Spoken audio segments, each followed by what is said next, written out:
Dovetail Games has announced a new U.S. passenger route on the November 30th roadmap. The route in question is the Metro North Harlem Line. I am here with Matei from my Tharanto Ramp video. He'll be talking to us today about everything you need to know about this upcoming route. He's also a local to Metro North. Would you like to introduce yourself? Hi, I am Matei. I am 16 and a half years old. I like trains. That's all you really need to know. Alright, with introductions aside, let's get right into the video.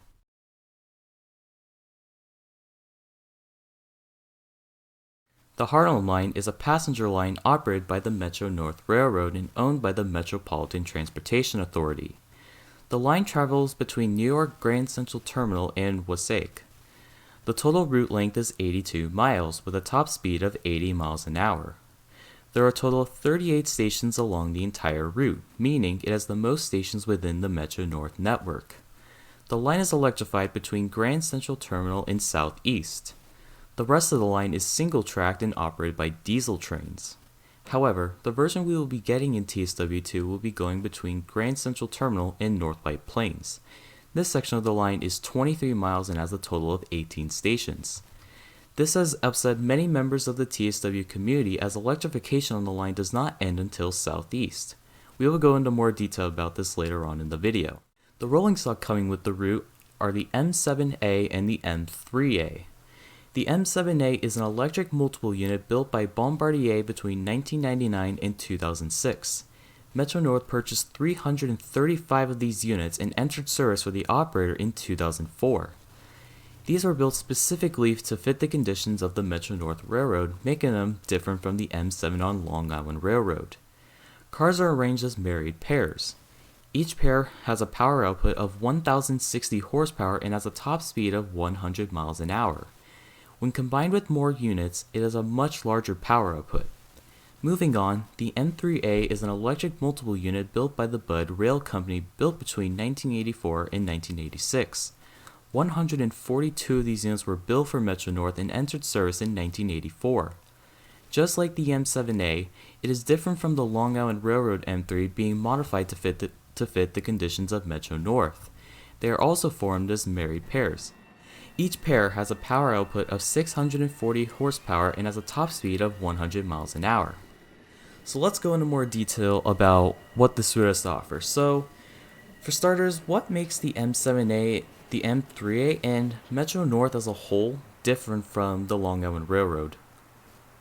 Well, there are some more obvious differences, like the ventilation atop the M7A cars and only one headlight on the M3A cars, different seating and flashing light on the M7A when the doors close, backlit number boards on the M7s, etc., the liveries, but they're mostly the same train.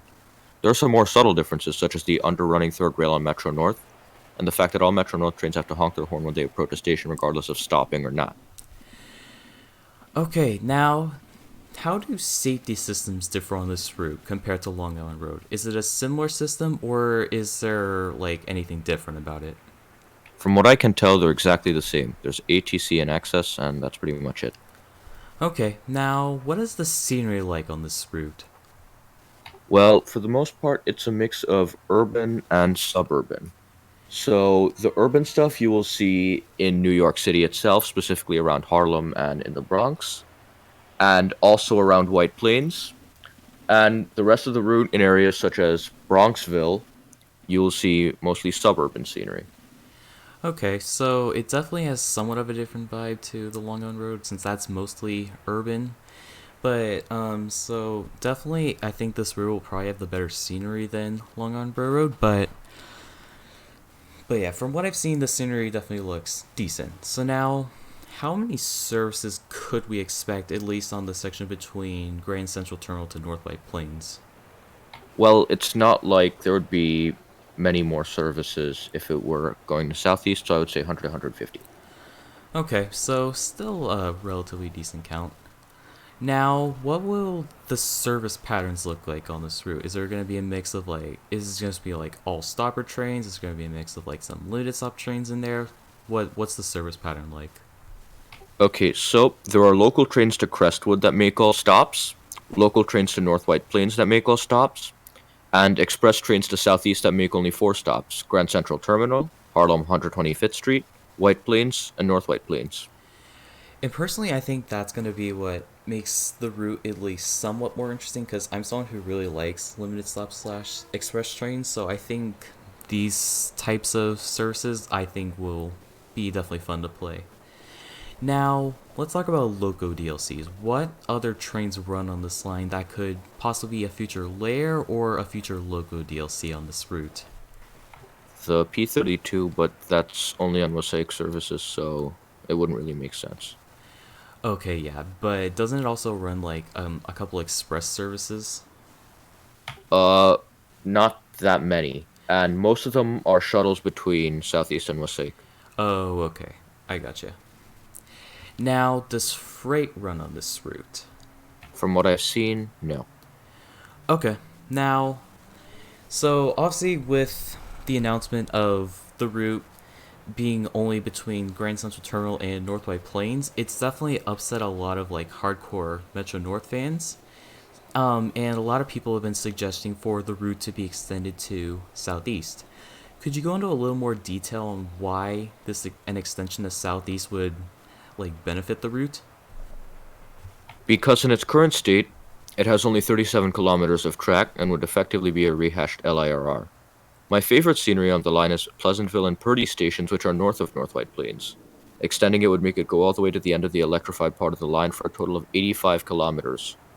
Also, I would like to see Yankees East 153rd Street station on this route, kind of like Belmont Park on the LIRR.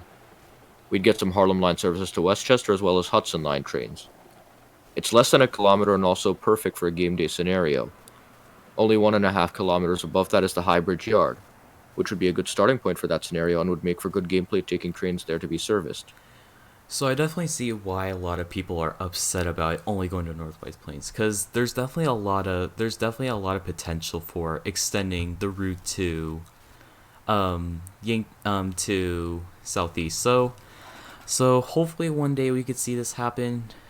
Now obviously would I mean travel times already are about an hour between Grand Central and North White Plains just doing stopper services. So for some it may not be that exciting to have it go further southeast, but like for hardcore Metro North players, I definitely think it'll definitely make the route a lot more enjoyable and definitely a higher service count. So hopefully one day we could see this happen. And it's definitely not out of Dovetail's reach in terms of route lengths. It's only about like what 50 miles. Yeah. And there'd be 32 stations with Yankees East 153rd, 31 without. All right. Now, I think a good question to end off this off on is if Dovetail Games didn't do the Harlem line, which Metro North route do you think DTG should have done if you were to decide, if you were had the ability to pick one out of the entire network? Well, I had several thoughts. You could go with the Hudson line because of the Amtrak involved, and it's the most scenic Metro North line. Also, you could go with the Port Jervis line because it's scenic in its own right and provides a vastly different experience to LIRR. For starters, it has diesel service and also runs with New Jersey Transit from Hoboken Terminal to Port Jervis, and runs for 141 kilometers. There are two New Jersey Transit lines which can be used here, the Main Line and the Bergen County Line. For rolling stock, we can see the F40PH 3C, GP40PH-2, GP40FH-2, and Comet 5s on the Metro North, the ALP45DP, PL42AC, multi-level coaches, the Comet 5s again, Comet 2s, and Comet 4s for New Jersey Transit. So, do you think that the Harlem line was a good pick by Dovetail Games, or would you say that Dovetail would have been much better off doing one of these two lines? They probably would have been better off doing one of the other lines. But Okay. it's still a welcome thing.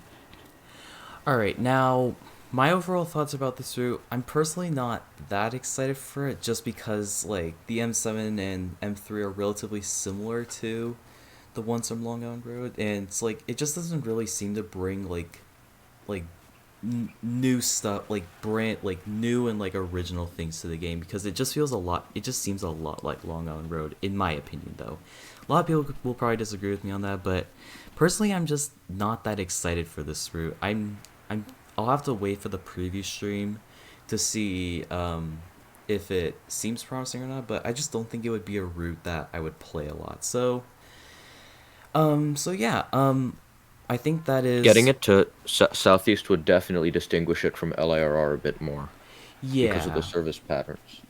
that is definitely true because Long Island Railroad is a bit complicated when it comes to service patterns. But anyway, so I think that's everything we need to talk about when it comes to this route. So it definitely seems like a relatively decent addition to TSW. It doesn't seem like something that would appeal to everybody, but for those who do enjoy this type of American railroading, I think it'll be a great route. So I think that is it for this video. So would you like to say goodbye to my subscribers? Goodbye to my subscribers. All right, that'll be it. Thank you all for watching this video. Like, comment, and subscribe, and I'll see you all in the next video. This is Crazy Ash and Matei. Peace out.